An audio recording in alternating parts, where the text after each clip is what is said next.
Well, it's my pleasure to welcome you to Loyola University of Chicago here on the banks of the Great Lake, Michigan.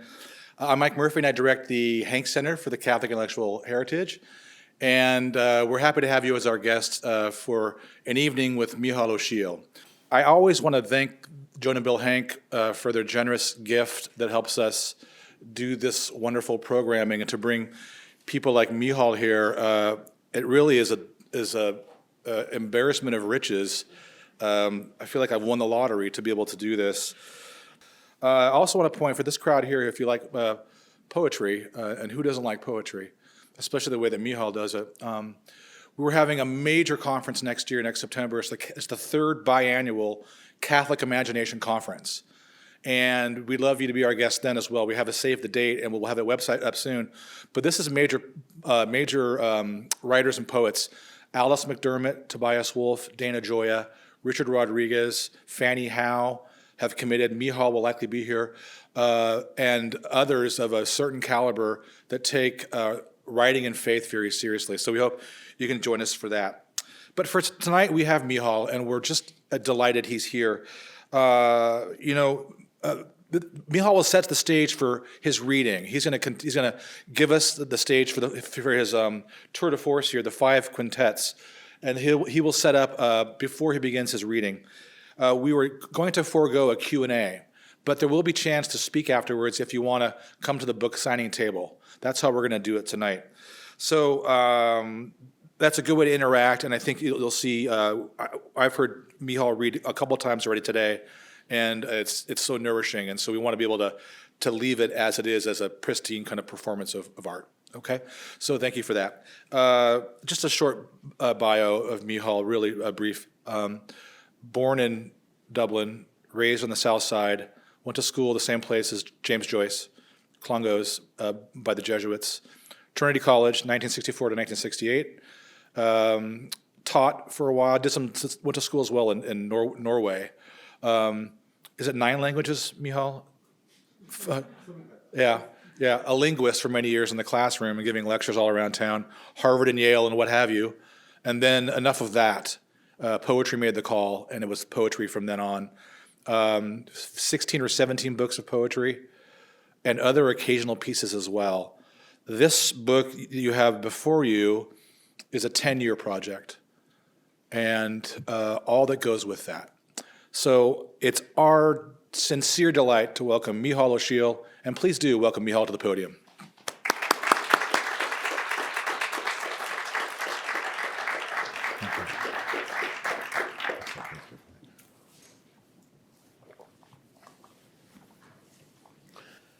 Good evening, and I want to just add my thanks, first of all, to Joan and Bill Hank for this centre, and my thanks also to Dr. Michael Murphy for inviting me, and to all of his staff and what they've done.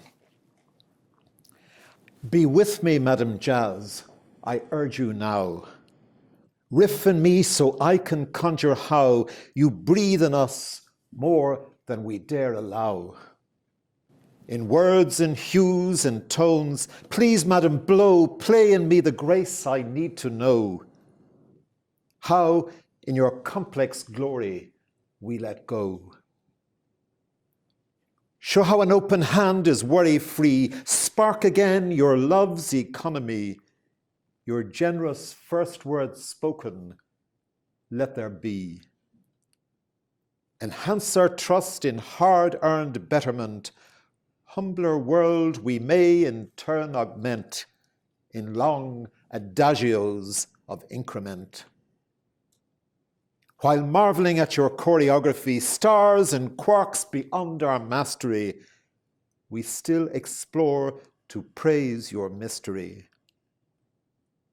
Although each sacred book's a lip-read score, improvising, there is always more. You jazz on what's your own, and our rapport.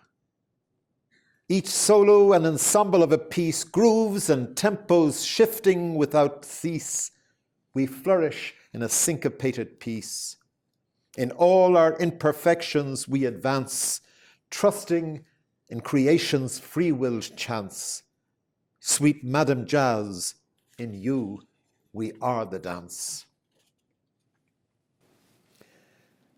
That is the epigraph to these 5 quintets. I think if it was an election night, T.S. Eliot might be asking for a recount. It's a sustained reflection on modernity across 400 years, with its people and its movements, the movers and shakers across modernity.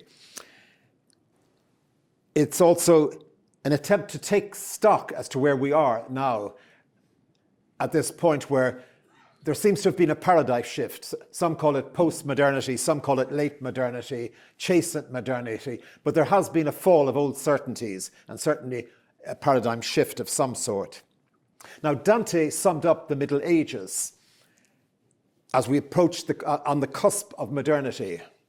So the 5 quintets are, and I risk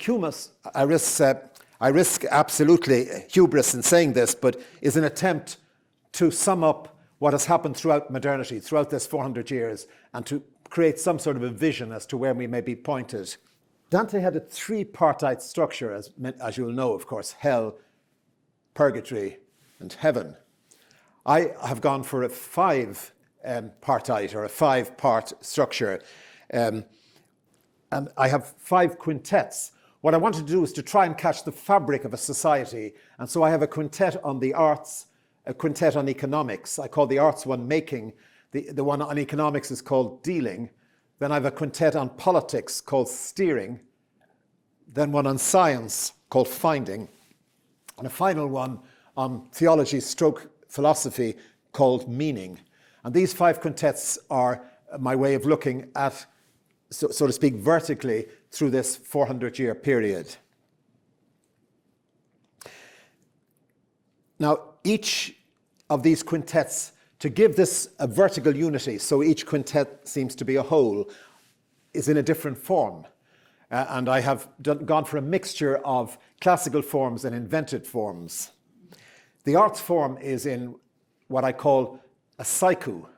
I take the most classic form from the East, which is a haiku, and the most classic form from the West, which is a sonnet, and I put them together and I get a saiku by interspersing the sonnets with haikus.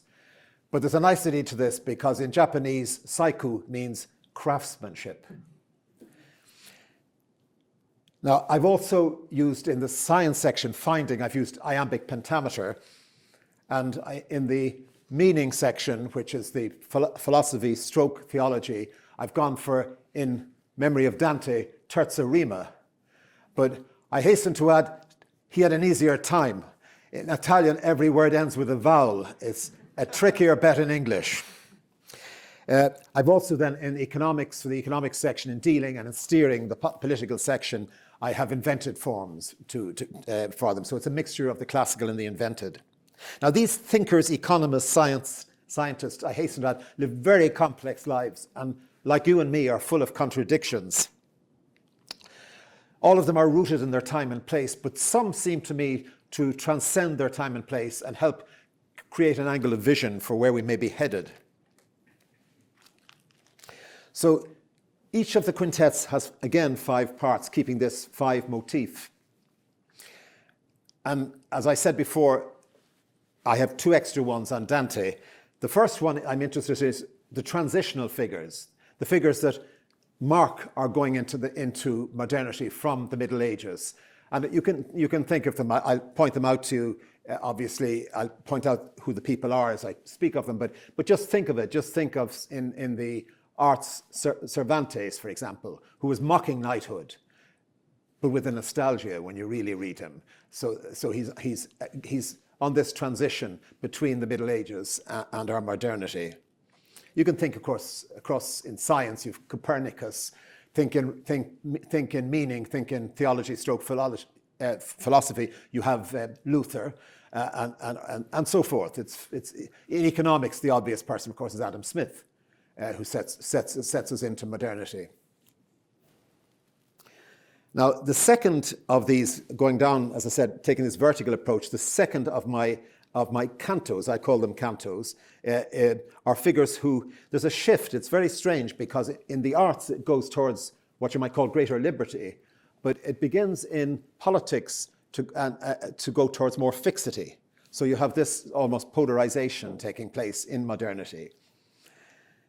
Then the third section, which gently, and I say gently, I don't overemphasize this, but echoes Dante's Hell. And that is the nadir, if you like, of modernity, where you get extreme, for me anyway, extreme interiority, extreme lack of community in terms of the arts, and individualism.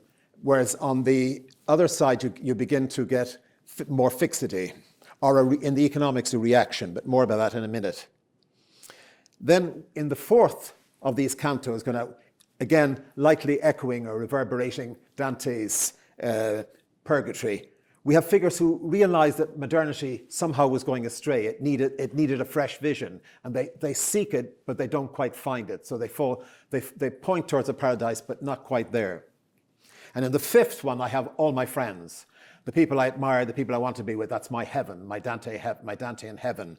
And I feel these are right across. Up to that, it's been chronological, but these people are people who, right across the 400 years, seem to have some transcendent quality beyond their time and place.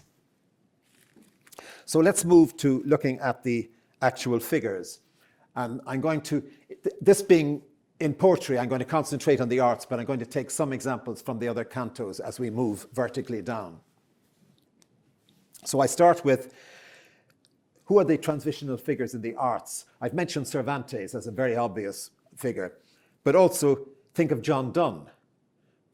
John Donne is fascinating because sometimes the sun goes around the earth and sometimes the earth goes around the sun. He's on this border.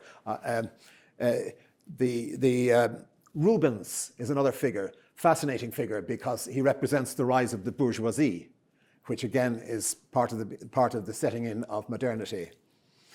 And Milton is another figure because he copper fastens the Reformation, if you like. He's the great poet of the Reformation. Then in music, a very interesting figure is Handel, because he took music out of the church. Music had been in the church, and he brought it into the concert hall with the oratorios, which were halfway between church music and what we come to know as concerts. But it was that move out of the church. So I'm going to just take these. I'm going to take two figures from this to illustrate it. And the first one I'm going to take is John Donne.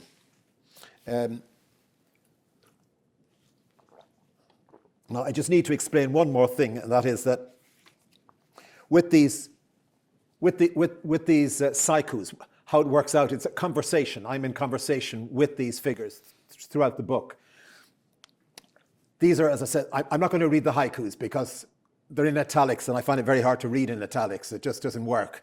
It confuses things. So there's going to be the two voices, the sonnets. So I address the figure in question. The figure answers me. I then come back again to the figure, and the fourth one then is when I leave the last word to the person in question. So I'll pause between them, but you've got to get that pattern, as I said, where I'm conversing with them. First me, then the figure involved, back to me, and then I leave the last word to the person in question.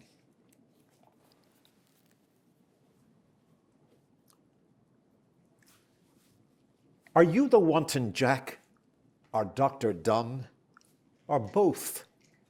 Becoming every part you play, a lover chiding the unruly son, or preacher warning all who disobey? Are you the Catholic boy, your mother's son, whose people still would rather die than stray? Or Protestant believing all are one, that all may hear, Lord, hear us when we pray?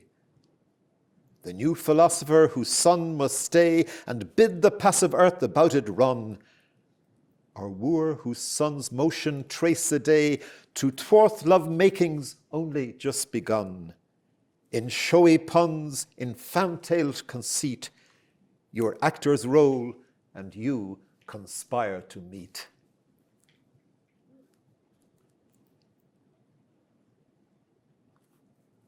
Why can't you fathom all my reasons why? My tortured brother gave his chaplain's name, then died in jail of fever and of shame. A strutting youth, I didn't want to die. Why can't you see the whys that underlie why Jack and Dr. Donne are both the same? I underwent travail and overcame my youthful self, my overweening I. So what if now the sun commands the sky? Philosophy can claim and counterclaim. To ask God's mercy is the preacher's aim. Hear us, weak echoes, O thou ear and cry. My words take up each mood and moment's cue.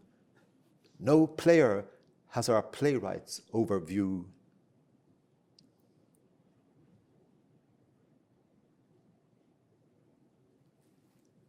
Although your thought takes words, and words take wings, there's still some self-absorption in your tone, as brooding on your life's imaginings, an inward mind makes every world its own.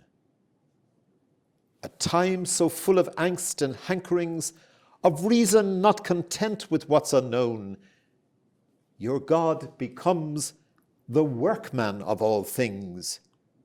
You too have stepped beyond the hallowed zone. Whilst our physicians by their lore are grown, and we don't hang from old wives' apron strings, that self-same faith in reason will dethrone a God who trusts to sacred righted kings. Enchanted worlds begin to disappear once you have walked outside the sacred sphere.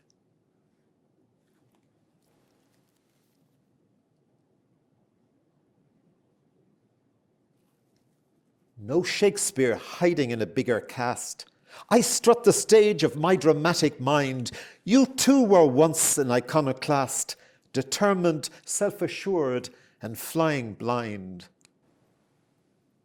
A later self, our youth's own counterblast.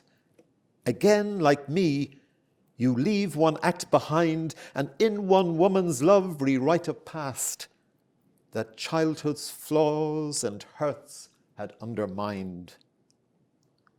My poems are moods I wanted to outlast myself and catch the thrill of thought refined.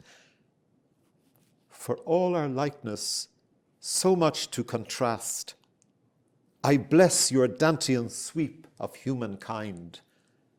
Three-person God is battering you to see what was and is now shaping what's to be. The second figure from this transition in the arts that I've chosen is Rubens. And I'm absolutely fascinated by the intersection of the personal life with how these people I've chosen to represent the various eras of modernity, how their personal lives influence what they do and ultimately influence history. Rubens had a scandal in the family. The father had been up to something terrible which upset him all his life. But his real thing was, of course, that he marks the change into modernity because he detested being dependent on monarchs and on prelates and the like, and wanted to be independent.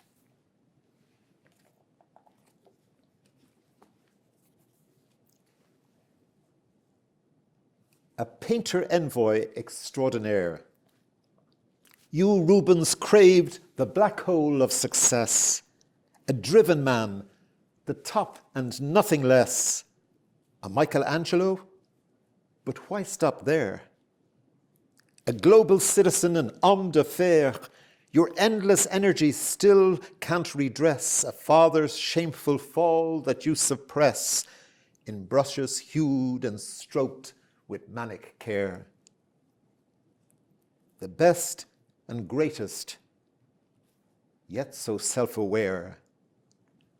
Compeer of prelates and of all noblesse, you're banking on a new assertiveness that Europe's bourgeoisie are soon to dare.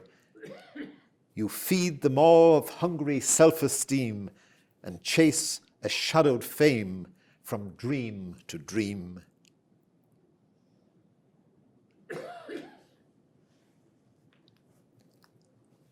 I keep a deep and sensuous self in check. An Antwerp burger never second best. I zig and zag, yet don't stick out my neck, but work to lay my father's ghost to rest. Whatever drives me, I will never tire. A business sense still wants me to be free, to pick and choose the work that I desire, portraying clients who can pay my fee. Both under church and monarchies, I knew an artisan would have to tack and trim, but wealth achieves what gilds can never do, and frees an artist from a patron's whim. I preen my gift, and steering my career, I'll match Italian masters I revere. Careerist, dreading scandal or disgrace, you marry steady Isabella Brandt, with ruff and busk and whalebone carapace, so primped and passionatelessly elegant. No carnival or slip betwixt the cup and lip, no risks of love's come hither row, for all your genius still so buttoned up. One perfect husband and his teenage frau. What flashes through a mind is best unknown. Assent, an eyebrow raised, dissent, a stare. Such self-control and no emotion shown. New stoical sang-froid and savoir-faire. A youthful hearth and trauma's stains are in. Your dream a burgher's ordered discipline.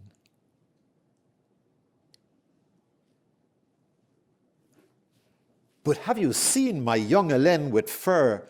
Ambition's push and drive have acquiesced in her, and now for her, with her, by her, with nudes and landscapes, see how I'm possessed. The heiress bred in bone will out in flesh, her fifth child sired just weeks before I die. In old age my desire and spirit mesh, undressing her for every naked eye. Once diplomat and youthful Arabist, I angled for church work. A man of means, I'm artisan become my patron's peer, and second wife's besotted lyricist. Outsider painting Flemish country scenes, the moods of Europe shift in my career.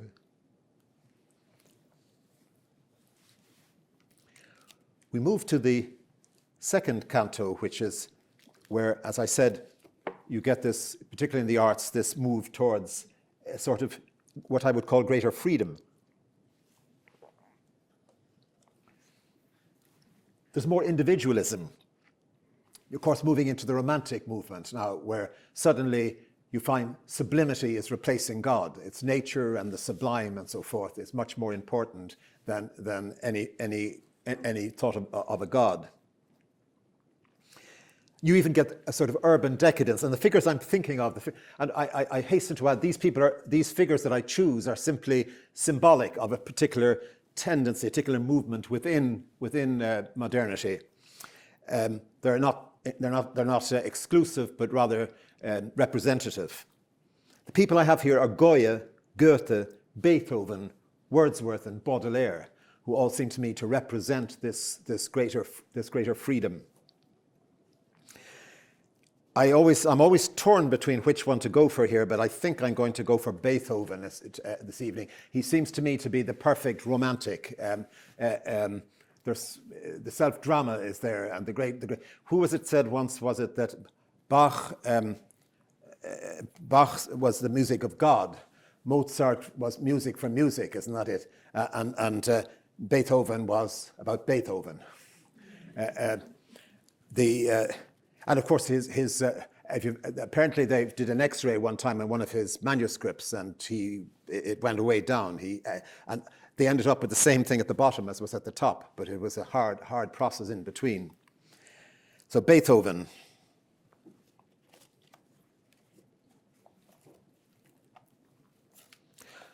Proud Beethoven, you come to make your mark. As rhythm by sullen rhythm, Your will begets a gentler dove that flies the coop of dark, and rage subsides in beautiful regrets. You struggle to endure, not just to please, to navigate all whims and psychic states. A music veers and tacks through distant keys, detours and ponders dreams, then ruminates beyond the measured zones of reason's grace. Each squall a palimpsest of Ellentbow grease that earns a calm which sings above a grumbling bass, an inner seascape's deep and hard-won peace.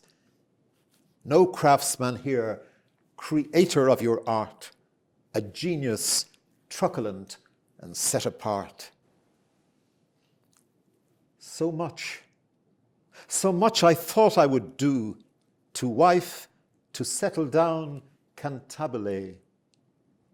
But somehow deeper down in me I knew my muse would storm again and I'd obey. I meant to travel, but never reach the sea. Instead, like Shakespeare, every human mood must find a voice and bear its melody. In one man's soul, all lines of latitude. As nature ekes its dawns from satin nights, my notes transverse a still unplotted chart. Beyond polyphony or court delights, I sound the depths of unbeholden art. I mean to shake what logic has confined. Let passion stir up reason's sleepy mind.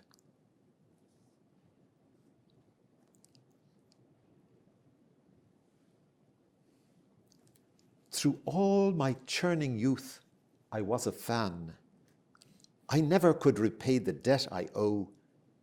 Yet swarthy, head-bent, testy Ludwig van, why is it that you never quite let go? Your brothers' wives you always sought to blame. Those servants you so suddenly dismiss, a nephew your own smother love will maim. Your shadowed self, a semitone from bliss. Such hurricanes of phrases, scratched and quilled, that grope the dark before the light can break. Each anchorage achieved by Odyssey, the swaying song of some desire fulfilled, that riptides of your temper sweep away. Deep currents still unease serenity.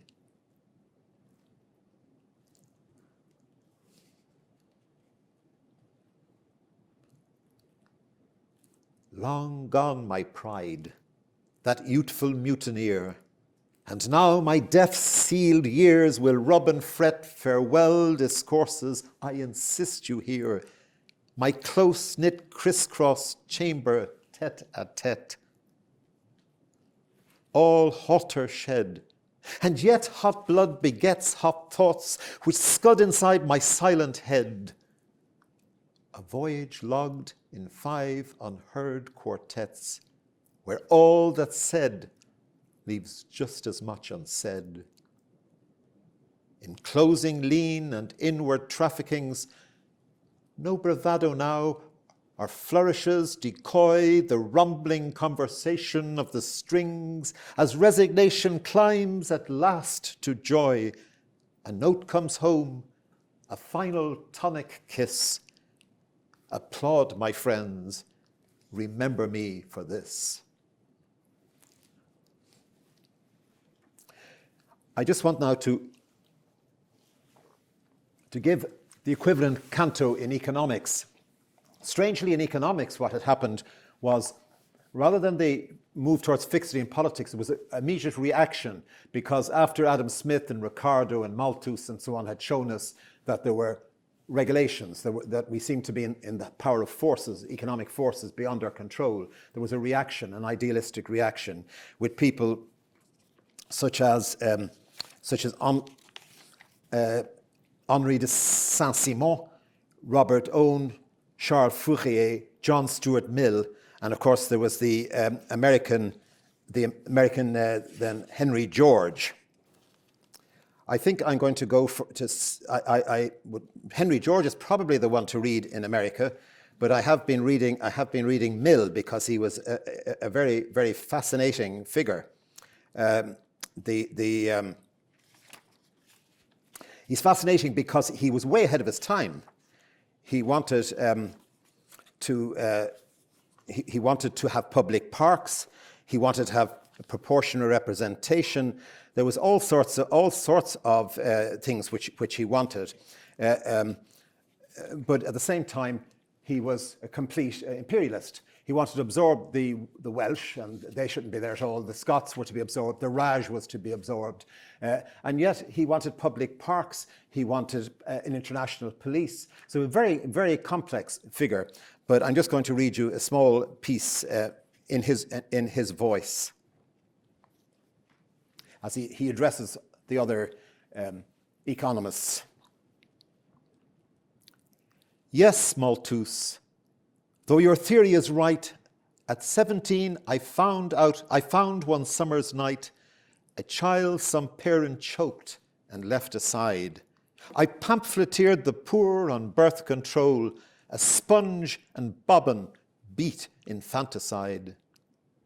Would you too, Robert, own, I remonstrate, you counter punishing the poor whose fate is shaped for crime, and mock this stricter mill? Society as well as they themselves can surely both reshape a misformed will. And you say, I know, and was a week with you, and Saint-Simon, I made my own your view of history, and how what's right and good was countered will dissolve, when countered will dissolve in something new. What's now must one day too become dead wood. But you, Ricardo, you're my friend and guide. A boy you mentored me, and when you died, I'd learn from you those economic laws as fixed as nature's strict and firmest rules, which fighting is to fight a hopeless cause.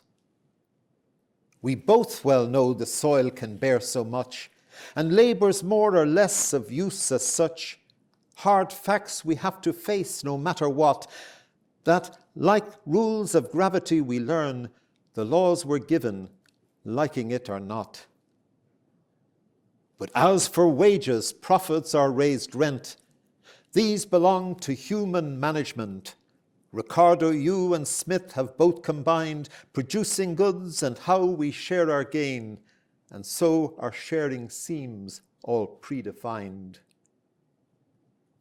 What galls or chafes us we can rearrange. The things we do not like are ours to change. Some wealth is earned, and some I call unearned. Some slave while others gain while still asleep. This is unfair as far as I'm concerned. Stuart Mill, of course, was also one of these intersections because he'd been bullied by his father into his views to an extent. So he was haunted by his father all his life. Again, this crossover seems to fascinate. But let's move to the third canto as we go down vertically through these 5 cantos. And this, for me, is this is, if you like, likely corresponding to hell, it's the nadir of modernism. And again, I emphasize that this is not a literary treatise or an artistic treatise. It's a question of finding representatives to show the tendencies that modernity was going through at the time. It's excessive, to my mind, excessive interiority, excessive individualism, and a complete lack of community to an extent. And it's represented by figures such as Wagner, Yeats, Picasso, Joyce, and Kafka.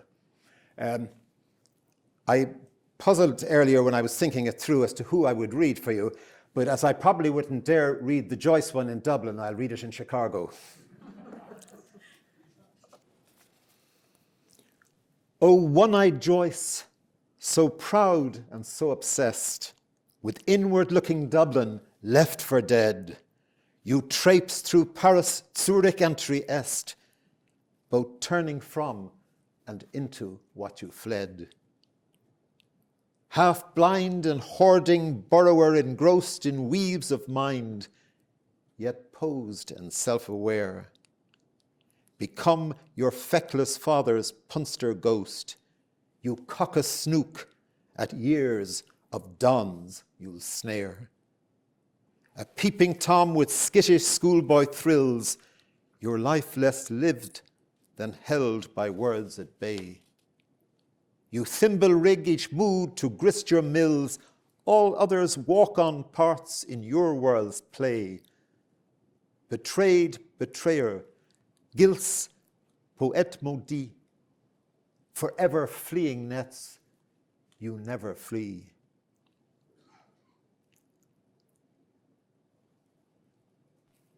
I'm proud, but have no pride, whatever way my meanest means are justified by ends. All serve to delve my mind's soliloquy, my patronesses, rivals, faithful friends. A willing exile with my town within, a modernist I'll make a day stand still, although I don't believe, I love to sin and thrive on each taboo and furtive thrill. Confess the contradictions, even doubt. Of course in all the casts of selves I mime my own distrust, my impulse to betray, an in-depth guilt that I turn inside out. Wool gathers up a world I warp in time, the criss-cross mindscape of one Dublin day.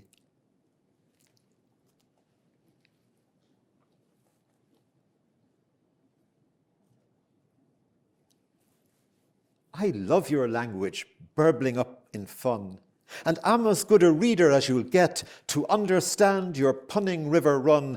I know the charge of words, and yet,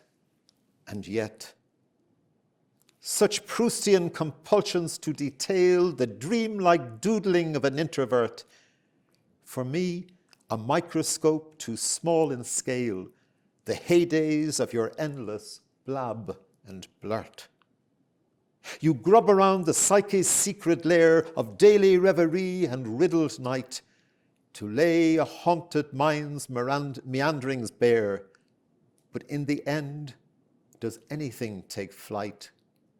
Oh, Mr. Joyce, I fear your joyless gaze, that inward stare involved in its own maze.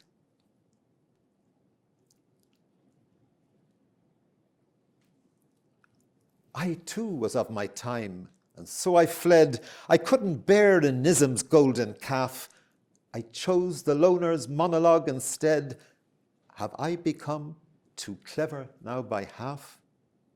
I pun, I joke, I dig, and I lapoon both friends and foes as long as I can freeze my Dublin town's cold day in June. Yet satire somehow lacks love's joy and ease. For all the wit and fun at Finnegan's wake and martyred Stephen D within his maze, still once at least, though in a woman's voice, I didn't pun or try to be opaque, but spoke my shortest playful word of praise. And yes, in Molly's yes, I did rejoice. I had the fascinating experience last week of reading that poem in the presence of Oliver O'Donovan in Edinburgh, who is Frank O'Connor's son. And I said to him rather tentatively at the dinner table at a meal afterwards, was I too hard on Joyce? And he replied, my father would have agreed. So I felt somewhat justified. I'm not sure I'd still risk Dublin. I moved to the same corresponding canto in politics. Now here we are moving in this polarization towards great fixity, towards the isms, of course, of the last century, the bloodiest century humanity's probably ever experienced. There are two wings to it. There's the more humane side of it, which is represented by the extremes of Thatcherism, which rejected society and community. The less humane, in fact, the inhumane side of it is, of course, are people like Bakunin, Stalin, Hitler, and bin Laden. And, of course, also Stalin. I think I'm going to go for Stalin as a representative of it. Strange how even Stalin, with all the millions of kulaks that he killed, and the awful way he brought people up only just to have them killed. As soon as they got established in his regime, he had them killed off because it was a safer bet. Here you see the absolute loneliness of his end.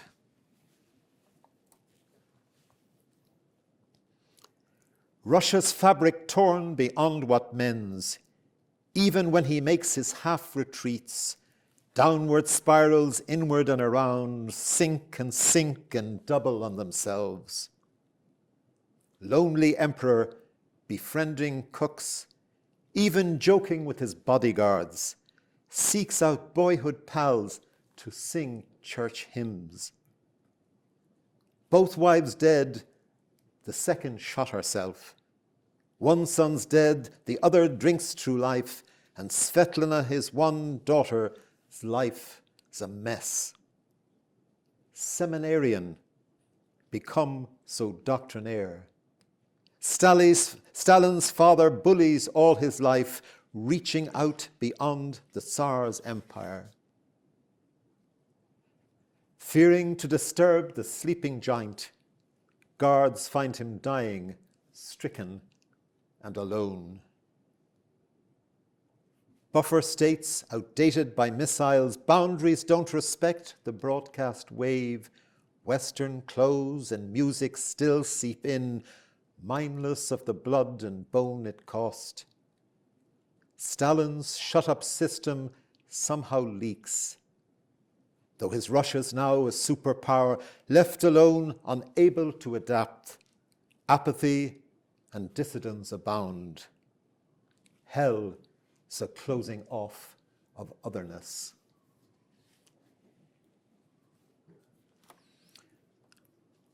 But now I move to the fourth canto, which is, again, roughly paralleling Dante's Purgatory.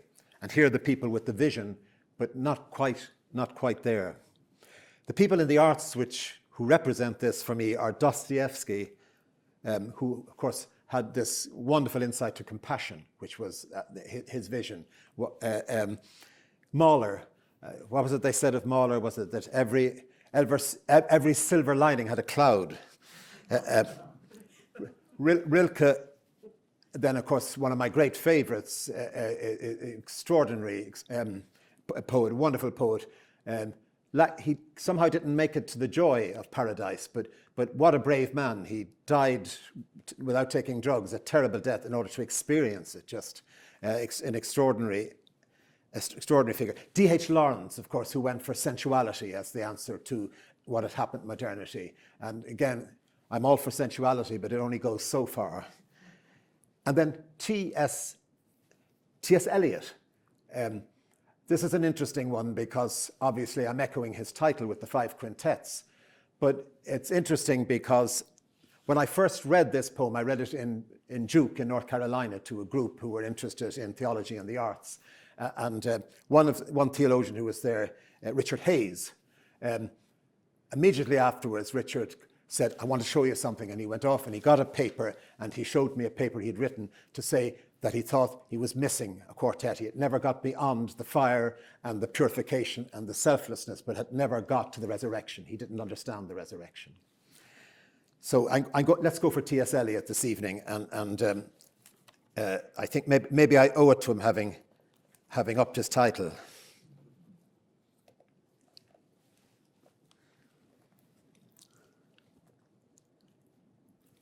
Your tone impersonal and passionless, as ruling your own roost in Russell Square, you turn our pained superior T.S. to wonder Do I dare, and do I dare? Your grandfather ingrained in you, an Eliot commands, a Hamlet you are not meant to be.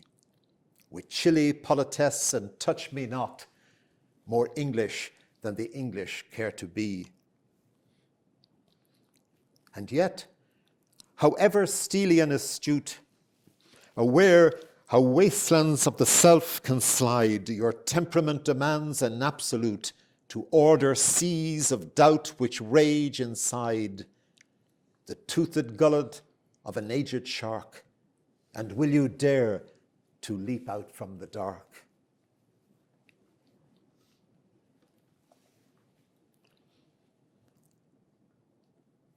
You know the fear I barely hold at bay, the littered waste that lines the ocean floor, my dreaded void, our cultural decay, how I by will belong to right and lore.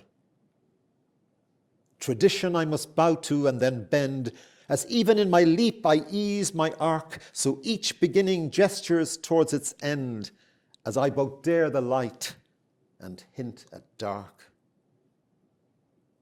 How strange that I, who struggle to avoid what's personal despite myself, must feed on inner history, tradition's king without forbear or heir, I birth a void. All move in measures still unpedigreed. My everything becomes its counter thing.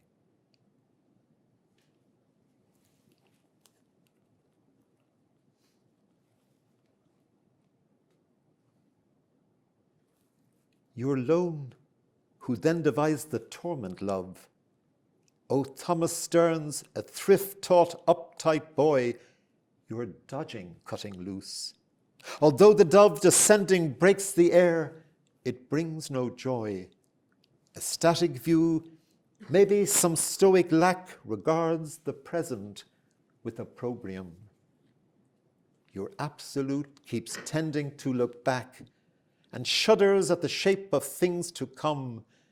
In mixing reminiscence and desire, the soul sap quivers, brief sun flames the ice, unless restored by that refining fire. Your daring must fall short of paradise.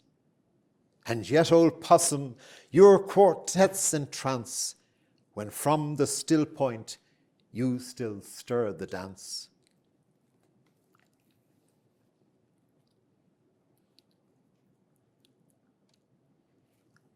My driving will, my mother's driven son, my artist's cold, both Brahman and urbane, was I all things to all and friend to none.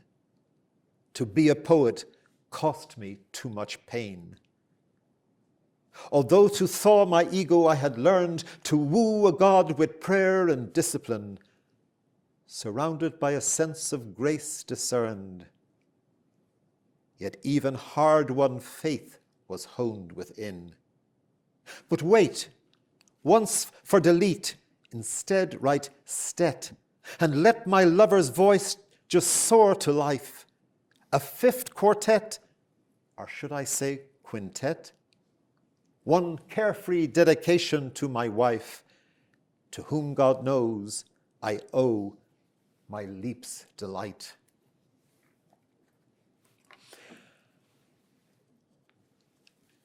In this fourth canto now, I want to take you to the science. And it's the fixity was in science was, of course, the nadir in science in the previous three was when they thought they had everything tied down. Everything was understood or almost understood. And then, of course, the subatomic world broke and everything was to change. And Einstein, of course, is part of that. I mean, he's an amazing character because when you think of the science genius, you immediately see the electrified hair and you think of Einstein. And there's something wonderful about it because he always attracts great humor.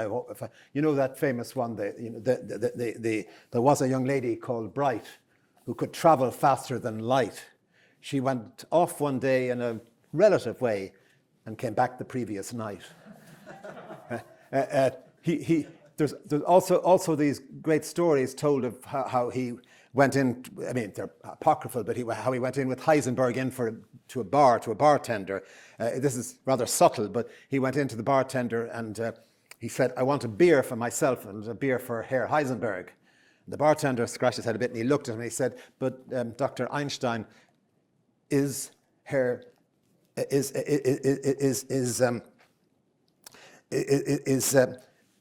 Heisenberger here?" And there was a silence for a minute, and Einstein thought, and he said, "Well, he is and he isn't." That takes a little bit of thinking.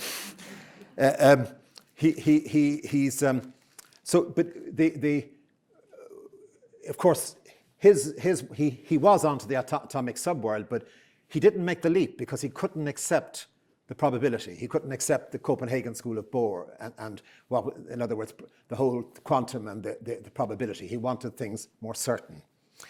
Strangely, he ended up in Princeton, and the companion he had there was Godel, the mathematician. And it's very interesting because they were known to go for walks in Princeton together the whole time. Godel was much younger, but they both had these early careers and were unable to make this extra leap.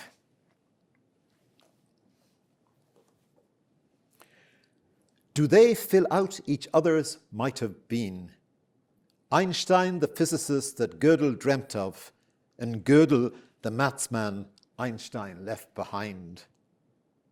They share a German-speaking world they fled, and each has done his ripest work while young. But more than this, for both the meaning counts. For Godel there's nothing due to accident. For Einstein, God is always immanent. And seeking minds have left these men misfits, for both the relative and incomplete.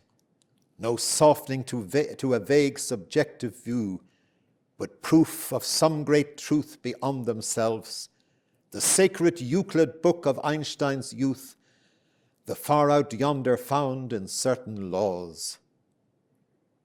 But discontented with what merely works, these Platonists are walking side by side, two purgatorial disciples who can hear the chant beyond the wall of fire, yet somehow never manage to pass through, to wear a stubborn independent streak which in their bloom could serve them both so well, might come to terms with something less precise, relearning childlike plays of paradise, where gambling God can throw a lover's dice.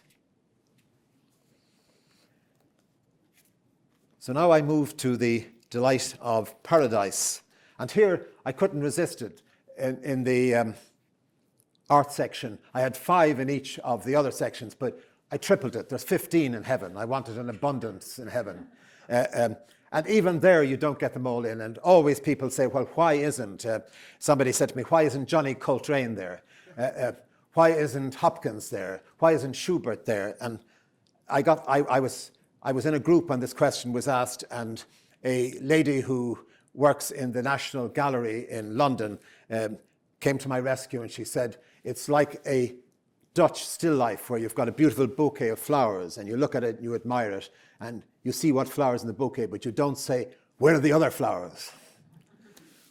I think the first one I have to do, I'm going to read 2 of them. The first one I'm going to do is Dante, because I feel I owe it to him.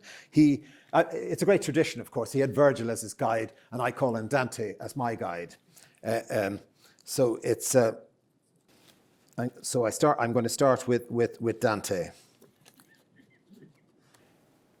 My Dante, tend nel mezzo del cammin, forgotten bulbs, your times again on earth, your gift to see a flowering unforeseen, to rake the soil for Europe's lush rebirth. A rich pre-modern mind allows you mix rife thoughts retrieved with things so up to date in science, art, our purse and politics, the cosmos in your seedbed city-state. Your lily sign Firenze's exile sun. Why is that place assailed by so much strife?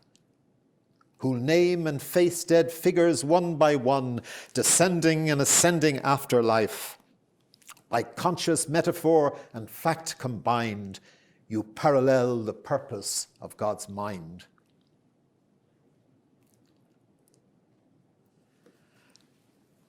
Ah, yes, the middle of the way, and yet recall the years I yearned a troubadour for Beatrice since May Day when we met, one fateful moment in 1284. I break new ground and graft a comedy. I'm politician, poet, citizen. Though love can shape a tongue in Tuscany, I end an exile, never home again.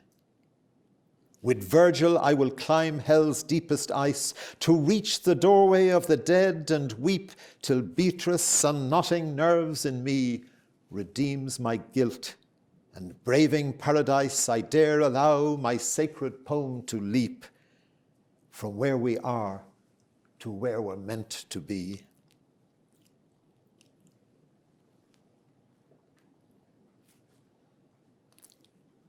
You're polymath and eager pioneer who, doubling back, becomes a daring scout, defining our modernity's frontier by summing up what somehow opens out. A fluke of birth, a lucky florowit, as banished and uncuddled by soft fame, you blame defectors, sham and counterfeit. Unhampered, your cold hell will name and shame. But more, as certain as the second thief this day in paradise you too are shown, the smile whose warmth unzips the lily's leaf, the light eternal in itself alone. You're stretching still my mind and my desire to walk our daring God of love's high wire.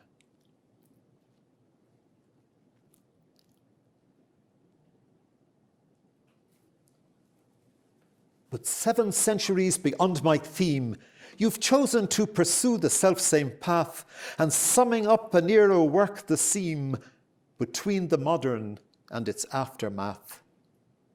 You've climbed from hell to heaven's vertigo. I'll be your guide. Though dazzled in that gaze, allow flawed words their spill and overflow, for God delights in lily gilding praise. Imagine all we've done are left undone, our broken longings longing still for more, completed in the glory of one glance, and as both stars and atoms dance and dance, our lives unreal around one loving core, where all our wills and all desires are one. I'm going to read just one more from this Art's Heaven, and then I'm going to conclude with the final pages of the book. So I think I had been reading in Britain, I've been reading George Eliot. I didn't mention, let me give you my heaven. Dante, Shakespeare, Basho, Bach, Mozart, Coleridge, Browning and Barrett, the Brownings, Eliot, and that's George Eliot, Cézanne, Chagall, Patrick Kavanagh, Messiaen, and Brian Friel. There's a heaven. Brian Friel read it, and quite astonishingly, because he had been made a senator, our Taoiseach, as we call our premier, our Taoiseach can appoint 5 senators, and one of them he appointed was Brian Friel at once. He attended all the meetings, faithfully came from Donegal and went back again and never opened his mouth. Never spoke a word in the Senate. So I got a note back after he'd read it, and with very complimentary things said, but he said, I think in that company I'm going to stay quiet. So, but let me, I was when in Britain I was reading George Eliot because I didn't think they would know Willa Cather, but I think I'm going to go for Willa Cather tonight. Strangely, she's one of my three great favorite novelists. She is alongside George Eliot. And my third would be Sigrid Undset, which may not be as familiar to you all, a Norwegian novelist who wrote the famous Christine Lavransdatter, which I'm sure in the Midwest most people know of it because of the Norwegian connection and so forth. But then the extraordinary thing is that two of my three heroes, or heroines, met in New York in the war, because when Sigrid Undset had to flee because she had bawled out the Nazis long before they got there. They wanted to get her as soon as they got into Norway. She escaped through Sweden to New York, where she spent the war propagandizing against the Nazis, but met with Willa Cather, fascinatingly. I see you, Willa Cather, as you watch your grandma's turban gold-skinned slaves return from Canada, where she decamped. You notch it quietly up as grist for memory's kern. Transplanted to Nebraska's beardgrass plains, you root your teenage red cloud prairie years among Bohemians, the Magyar, Danes and Swedes, the Poles and Czechs, oh pioneers.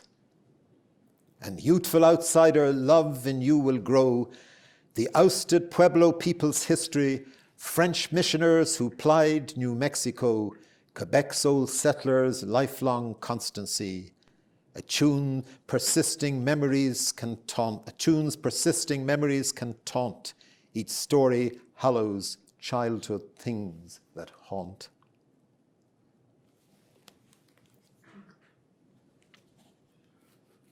You can't both eat the cake and keep it whole. I choose devotion's cost and sacred call. Though sacrifice puts iron in the soul, my life and work and love are one in all.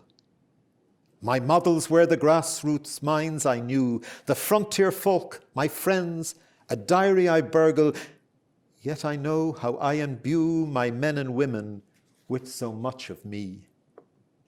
Yet sagas don't conform to our design when artists love their art above all things. So much, it seems, seeps through ambition's sieve. Both Thea Kronberg's thoughts and dreams are mine. A married nightingale so seldom sings. My stories only know the life I live.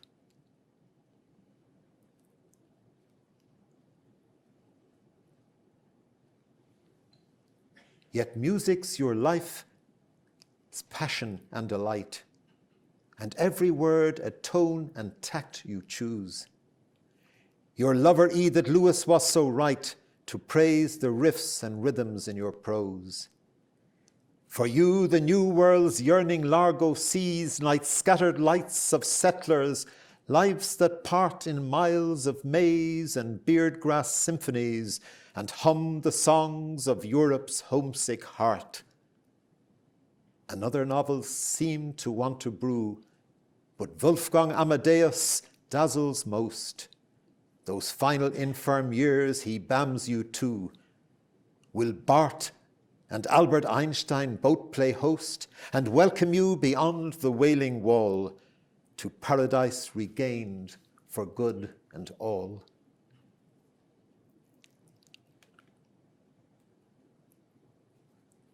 Once art for art itself, or so I thought, unfolding people's souls at story pace, I fell in love with them and found I caught God's glimpse of glory in each human face. The little blue stem grass in spring that grew turns gently red once autumn has begun. I learn which years to bless both red and blue. For me, both faith and art would merge as one. The patient bending trees, the patient lives, the sum of small and daily things we do, more than the plot or grand dramatic parts, are now that neither passes nor arrives, finds wholeness under heaven's overview. All histories begin in human hearts. As I advance through heaven, I am accompanied for 5 days by 5 wonderful women who guide me through heaven. And in the heaven of meaning, in the heaven of the theology and philosophy, there are such figures as the 5, the Jean Vanier, we have Hannah Arendt, the Muslim Nursi, Bonhoeffer, and John the 23rd, and they're all playing jazz together. The women that accompany me bring me there, and then I come to the final vision. I thank my saints, but now a dazzling light begins to draw me to itself and woo me in the way a lover can invite you closer, still without compelling you. At once your oldest and your latest flame, renewing thrills of your first rendezvous, a date with your one love and lifelong aim, a sweet compulsion burning from within that makes you want to drop your lover's name. To miss this mark is still the only sin. But following a gleam, I'm now drawn home, a love returning to its origin. Is this the pull of wholeness, a shalom that both attracts and gives a prepaid peace? I'm walking an arcade of trees, a dome of branches thickly leaved and of a piece, as though I'm moving in parentheses where there is both excitement and release from any inattention or unease which could distract me from the arch's eye, where flooding light and rumours of a breeze round off a blazing horizontal sky which beckons me onwards and I respond. And yet for all this tunnel vision, I am certain still that this is not some fond farewell, that I have never been so close to all I love as moving now beyond the time and place of two-dimensioned prose. I hunger for the eye that beckons me along a funneled path between 2 rows of slightly tilted boles where every tree is interwoven with its counterpart, convexing such a leafy canopy where opposites can meet and then depart in curves of paradox which shape the light. I can't yet understand, but know by heart that nothing but desire can underwrite my passage through this vaulted light-led zone, that in this arch's eye all things unite. I'm solo here, but still not on my own, becoming more myself in resonance with those I love. I'm never all alone.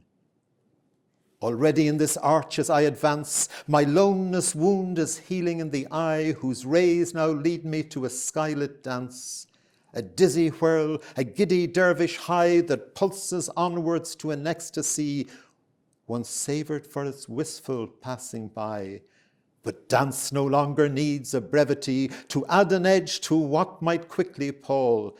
It peaks beyond my wildest fantasy, that as it climaxes and seems to fall, the moment when a pleasure might abscond, it hasn't neared its apogee at all, but peaks again, and so beyond, surprising me with infinite excess, that nothing I have known can correspond to such abundant joy, or could express a sweetness like the moment lovers bond in dewy aftermath, without tristesse, so glistening and delighted in their fond embrace, just thrilling in each tipping kiss as willows glance the surface of a pond.